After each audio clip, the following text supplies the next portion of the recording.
declare a national emergency in his life.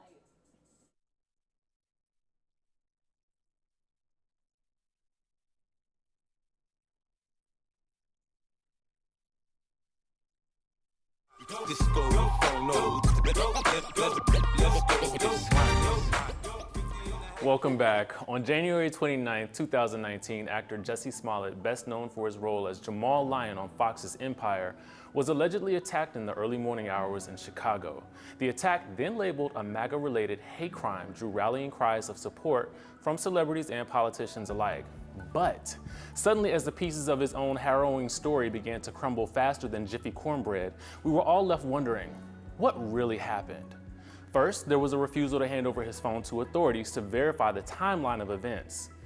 Then, there were sources alleging that he'd actually hired the two assailants under suspicion in an elaborate hoax.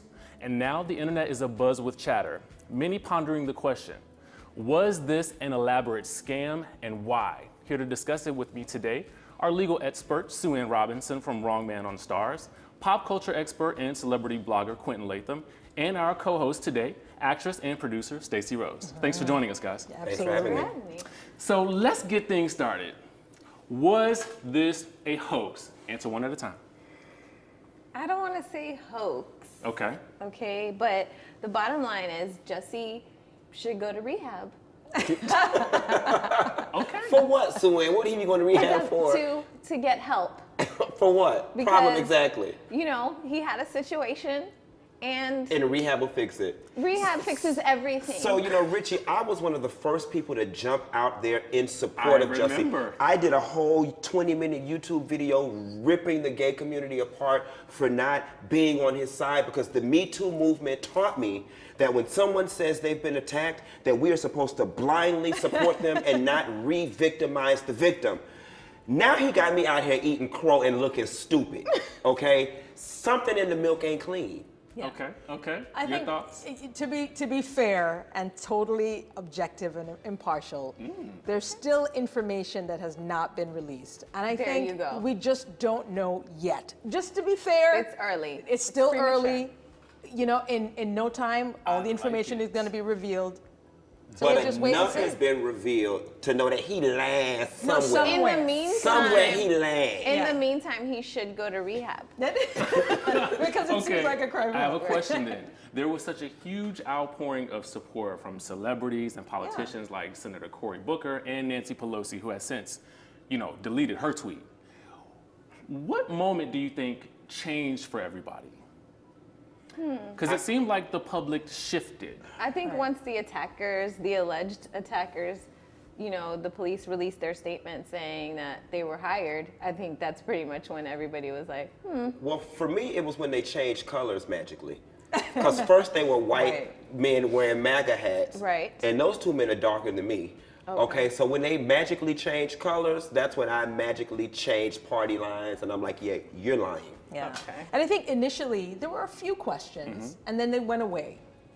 But when the questions kept coming back and they wouldn't go away, and you couldn't get as many answers as you needed to get, for me, that caused me to give a mood check. I said, wait, hold on now. So let's not pretend like there were a lot of holes in the story initially.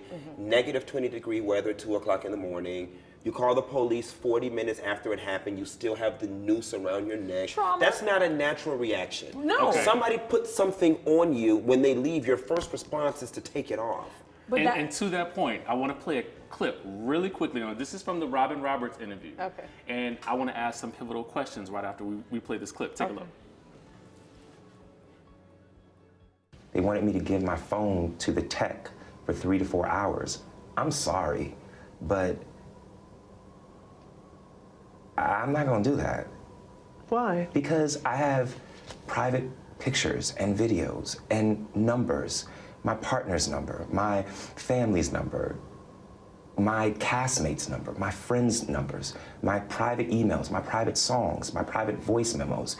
I don't know what that's gonna be to hand over my phone for, and honestly, by then, inaccurate, false statements had already been put out there. Okay, so did this interview do him any favors, and is it surprising that he went on TV so soon after this attack? Okay, first of all, I'm with him. Yeah. Like, hand over your phone? No, like, I don't even leave my phone on the table unlocked and, unsupervised. So no, I wouldn't hand over my phone. But I think what happened in this interview is, you start to see that there's more holes in the story, to your point, and he really shouldn't be out there trying to explain that quickly, especially if you've been through an event or you feel like you've been through an event like this. You should not be out there in the public eye trying to give any statements. It's an ongoing investigation. It's an active investigation, and anything that he says can always be used as part of the criminal investigation. So I definitely think it was a bad idea for him to give a statement on such a big platform so soon after the incident happened. Yeah. And unfortunately, there's no rules, right, about how to respond after a traumatic event. So, there's always arguments on either side. He shouldn't have said something, he should have said something. I mean, who knows how you're actually supposed to react after something like this happens to you?